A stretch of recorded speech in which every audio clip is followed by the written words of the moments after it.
जनतेचा अधिकारनामा जाणीव हक्काची या न्यूज चॅनलमध्ये आपले स्वागत आहे।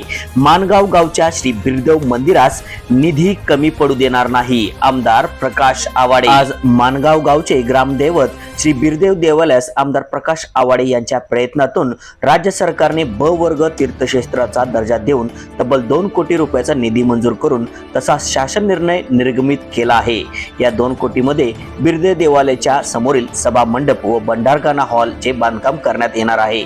याचाच आज पायाभरणी शुभारंभ माननीय आमदार प्रकाश आवाडे, माजी नगराध्यक्षा मान्य सौ किशोरीताई आवाडे, अप्पाचेवाडी भाकणूक मानकरी मान्य श्री भगवान ढोणे महाराज, माजी जिल्हा परिषद सदस्य मान्य श्री राहुल आवाडे यांच्या शुभ हस्ते करण्यात आले। यावेळी प्रथम आमदार प्रकाश आवाडे, माजी नगराध्यक्षा किशोरीताई आवाडे, माजी जिल्हा परिषद सदस्य राहुल आवाडे यांचा शाल, श्रीफळ व फेटा बांधून जाहीर सत्कार करण्यात आला। त्यानंतर मानगाव गावचे सरपंच डॉक्टर राजू मगदूम यांनी प्रास्ताविक सादर केले। यामध्ये मानगाव गावातील श्री गावचे ग्रामदैवत श्री बिरदेव देवालय हे राज्य सरकारने ब वर्गात तीर्थक्षेत्र म्हणून दर्जा देऊन तब्बल 2 कोटीचा निधी माननीय आमदार प्रकाश आवाडे यांच्या मार्गदर्शनाखाली व प्रयत्नाने मिळाले आहे। याचबरोबर या मंदिरासाठी पुढील काळातही अजून निधीची आवश्यकता आहे। त्याचबरोबर गावातील 48 कुटुंबांना घरकुल योजनेअंतर्गत घरे मिळाले होते, पण काही कारणास्तव त्यातील 26 कुटुंबांना अपात्र ठरवण्यात आले आहे। याचीही तरतूद आपण आपल्या माध्यमातून करावी असे विनंती वजा आवाहन केले। त्यानंतर आमदार प्रकाश आवाडे यांनी मानगाव गाव हे माझ्यासाठी खूप जवळचे आहे, या गावासाठी मी सदैव कार्य करीत राहीन। गावाने मला व माझ्या परिवाराला खूप काही दिले आहे, त्यामुळे मानगाव गावाला मी कधीच निधीचा अभाव होऊ देणार नाही। तसेच मानगाव गावचे ग्रामदैवत बिरदेव देवालय येत्या काळात कोणत्याच प्रकारची निधीची कमतरता भासू देणार नाही। तसेच ज्या 26 कुटुंबांना अपात्र ठरवण्यात आले आहे त्याचीही चौकशी करून मी त्यांना पात्र करण्यास प्रयत्न करेन असे आश्वासन दिले। यावेळी मानगाव गावचे ग्रामदैवत हे क वर्गातून ब वर्गात जोपर्यंत जात नाही तोपर्यंत गावचे सरपंच कोणत्याच कार्यक्रमास फेटा घालणार नाही अशी शपथ घेतली होती। त्याची आज पूर्तता झाल्याने समस्त धनगर समाज, पंच कमिटी व ग्रामस्थ यांच्या वतीने त्यांना फेटा घालून त्यांचा नागरी सत्कार करण्यात आला।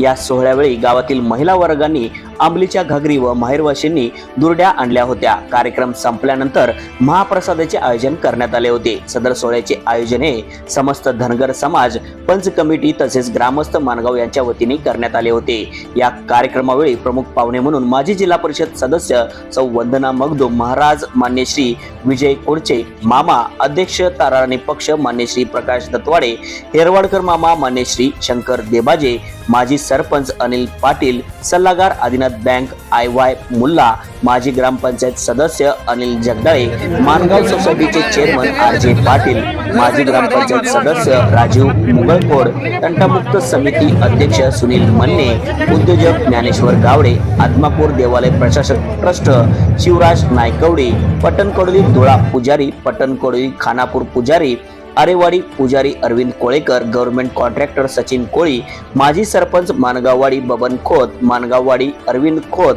उप अभियंता हातकणंगले पंचायत समिती बांधकाम विभाग MR पाटील, हातकणंगले पंचायत समिती बांधकाम विभाग शाखा अभियंता आकाश गिरी, माजी अध्यक्ष बौद्ध समाज नंदकुमार शिंदे, माजी सरपंच अविनाश माने, तंटामुक्त समिती उपाध्यक्ष बाजीराव घोरपडे, त्याचबरोबर मानगाव गावचे सरपंच डॉक्टर श्री राजू मगदूम, उपसरपंच मान्य श्री अख्तर हुसेन भालदार, सदस्य सौ विद्या जोग, सदस्य राजगोंडा पाटील तसेच देवालयाचे पुजारी रवी जोग, पंच कमिटीचे अध्यक्ष राणोजी जोग, सदस्य उमेश जोग, बाबासाहेब जोग, संदीप जोग, तानाजी जोग, शिवाजी जोग, बापू जोग, शिवाजी जोग, पोलीस पाटील करसिद्ध जोग, रघुनाथ जोग, बाळू जोग, रघुनाथ अप्पांना जोग, दत्तात्रय धोंडीराम जोग तसेच मानगावच्या महिला वर्ग मोठ्या संख्येने उपस्थित होत्या।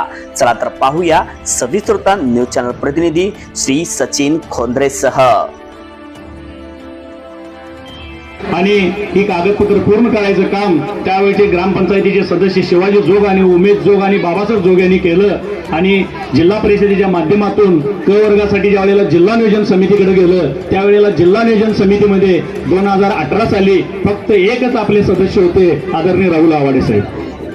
ज्या वेळेला क वर्गाचा प्रस्ताव गेला त्यावेळेला राहुल आवाडे साहेबांनी त्या ठिकाणी जिल्हा नियोजन समितीमध्ये त्या आपल्या प्रस्तावाला मान्यता दिली, मान्यता देण्याचा ठराव मांडला आणि त्यावेळेला 2018 साली आपल्या बिरदेव मंदिराला क वर्गाचा या ठिकाणी दर्जा प्राप्त झाला. त्यामुळे पहिल्यांदा मी हे क वर्ग दर्जा प्राप्त करण्यासाठी ज्यांचं योगदान आहे त्यामध्ये आदरणीय राहुल आवाडे यांचा सिंहाचा वाटा, पण आपले उमेश जोग, बाबासाहेब आणि शिवाजी हे सगळ्यांनी कागदपत्राची पूर्तता केली. पोलीस स्टेशनने त्यावेळेला मदत केली आणि त्यावेळेला आपल्या मंदिराला क वर्गाचा दर्जा मिळाला.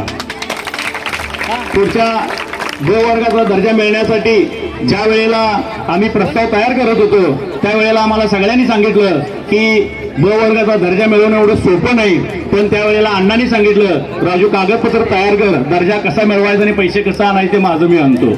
अण्णांनी एवढंच सांगितल्यानंतर आम्ही धडाडीनं त्यावेळेला राहुल साहेबांच्या माध्यमातून जिल्हा पोलीस प्रमुख आदरणीय अभिनव देशमुख साहेबांच्याकडे जाऊन बसून त्यावेळेला आम्ही ब वर्गासाठी लागणारी सर्व कागदपत्रांची पूर्तता केली आणि मंत्रालयात त्यावेळेला प्रस्ताव गेला आणि बिरोबाचा आशीर्वाद, बिरोबाची कृपा आणि बाळूमामाचा आशीर्वादानं अण्णा 2019 साली आमदार झाले. आमदार झाल्यानंतर पहिल्यांदा कुठलं काम अण्णांनी केलं असेल तर आपल्या बिरदेव मंदिराला ब वर्ग दर्जा मिळवण्यासाठी अण्णांनी मंत्रालय स्तरावरती प्रयत्न केला आणि आपल्याला ब वर्ग दर्जा त्यावेळेला प्राप्त झाला. फक्त ब वर्ग दर्जा प्राप्त झाला नाही तर आपल्याला त्यावेळेला अण्णांच्या माध्यमातून गेल्या मार्च महिन्यामध्ये 2 कोटीचा शासन निर्णय प्राप्त झाला आणि 2 कोटी रुपये त्या ठिकाणी अण्णांनी आपल्याला बिरदेव मंदिरासाठी दिलं. घरकुल योजनेला सन 2019 साली राज्य शासनानं मान्यता, जिल्हाधिकाऱ्यांनी प्रशासकीय मान्यता दिली होती आणि प्रशासकीय मान्यता दिल्यानंतर 2020ला अतिवृष्टी झाली, त्यामध्ये काही लोकांची घरं पडली. पण राज्य शासनानं पैसे दिले नसल्यामुळे त्यावेळेला पैसे आमच्या लोकांना मिळाले नाही. तुम्ही परत एकदा देवेंद्र फडणवीस साहेबांना तुम्ही सांगितल्यानंतर ते पैसे 2023ला पैसे मंजूर झाले आणि पैसे मिळाले. पण मिन टाइम मध्ये ज्या लोकांची घरं पडली होती त्या लोकांनी घरं बांधली. पण शासन निर्णय झाल्यानंतर, प्रशासकीय मान्यता मिळाल्यानंतर त्या लोकांनी घरं बांधलेली आहेत. पण कोणीतरी एक किरकोळ स्वरूपाची तक्रार केल्यामुळं जवळपास आमच्या 26 लोकांची घरं अपात्र, 22 लोकांची घरं अपात्र झाल्यात आणि 26 लोकांना आम्हाला मंजुरी मिळाल्या.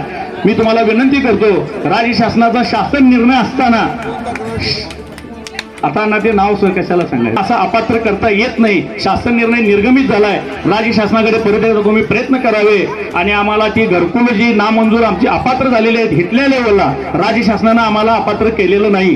त्या राज्य शासनाच्या GR मध्ये ते आहे.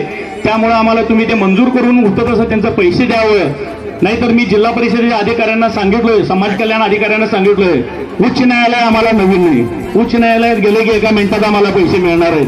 पण आम्हाला तिथं जायची वेळ येऊ नये. आदरणीय अण्णा आमच्या पाठीशी असल्यामुळे आम्हाला तिथं जायला लागणार नाही. उर्वरित लोकांना इथे घरकुल लवकरच मंजूर होऊन त्यांचेही पैसे या ठिकाणी येतील, एवढंच या ठिकाणी केलंय. पूर्वजांनी बांधलेलं मंदिर ते जपायला पाहिजे, जोपासायला पाहिजे, त्यासाठी निधी द्यायला पाहिजे. तुम्ही देत नाही.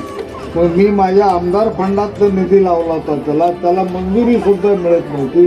ती मंजुरी त्यावेळी मिळाली आणि पहिल्यांदा त्यावेळी आपण या मंदिराचा जीर्णोद्धार केला आणि मंदिर त्यावेळी चकाचक केलं, दुरुस्त केला. त्यानंतर आपण मंदिराच्या वेगवेगळ्या कामं त्यावेळी करायच्या संबंधीचा प्रयत्न केला. पण आजचा आनंद खूप वेगळा आहे. एका वेळी ब वर्गात गेल्याच्या नंतर मंदिर क वर्गात पहिल्यांदा गेलं. आम्ही निधी घेतला नाही, घ्यायचं म्हणत थांबलो. 2 कोटीचा आरोप दिला पण प्रत्यक्षात उचलला नाही. ते करत असतानाच गेल्या वर्षी मी म्हणजे परत आमदार झाल्यानंतर 2 वर्षाच्या पूर्वी क वर्गाचा दर्जा द्यायची संधी आली आणि मग क वर्ग या मंदिराला होता तो ब वर्गाच्या संबंधीचा प्रस्ताव तयार केला राजूनं आणि त्याला मंत्रालयात जिल्हाधिकाऱ्यांच्याकडे, पालकमंत्र्यांच्याकडे मागे लागून मंजुरी घेतली. त्याचा उपयोग एवढा मोठा झाला. आता आपल्याला 2 कोटी रुपयाचा निधी मिळाला. 2 कोटी रुपये ते इथं आपण आता जेवणघरं, इथं भोजनगृहाचं एक काम सुरू केलं आहे. समोरच्या बाजूला अतिशय सुशोभित अशा पद्धतीचे स्वागत कमान, स्वागत मंडप आपण त्या ठिकाणी उभं करतोय. पण तेवढ्यावर कामं होत नाही. आता राजूने सांगितलं त्यांच्या प्रस्तावनेच्या भाषणामध्ये अजून 3-4 कोटी रुपये लागणार आहेत. राजू, 3-4 कोटी रुपये दिलं त्याला काय अडचण नाही. तुमचा आशीर्वाद असल्यानंतर काय पैसे त्याच्यासमोर नाही आहेत, काय विषय नाही. आपण एकमेकाला तळहाताच्या फोडासारखं तुम्ही आम्हाला जपलायचं, ताकद दिला, आशीर्वाद दिला. त्यामुळे ही काम करायची संधी मिळते ह्याची जाणीव ठेवून काम करणारे मी कार्यकर्ता आहे. आणि म्हणून ह्या पुढच्या कामाला लागणारं 3-4 कोटी जे असतील ते लगेच प्रस्ताव तयार करा. प्रस्ताव तयार करत असताना ही 5 एकर जागा आहे. ह्या मंदिराच्या कंपाऊंडच्या आतमध्ये 5 एकर समाजाची जागा आहे. त्या 5 एकरचा एक मास्टर प्लॅन तयार करा. कुठं काय करायचं आहे, कुठं काय करायचं आहे ह्याच्या संबंधीचा अतिशय चांगला मास्टर प्लॅन तयार करा. मास्टर प्लॅनप्रमाणे त्याला पैसे आणू. कुठलं प्राधान्यानं काम करायचं आहे ते करू. कमी पडलं तर आणि आणू. पैसे आता आणायचं काम आमचं सरकार आलं. ह्याच्या आधी आमचं सरकार नव्हतं, आता आमचं सरकार. आणि आमच्या सरकारने सगळ्यात मोठा जर काय निर्णय घेतला असेल, सगळ्या देवाची माहिती पाहिजे.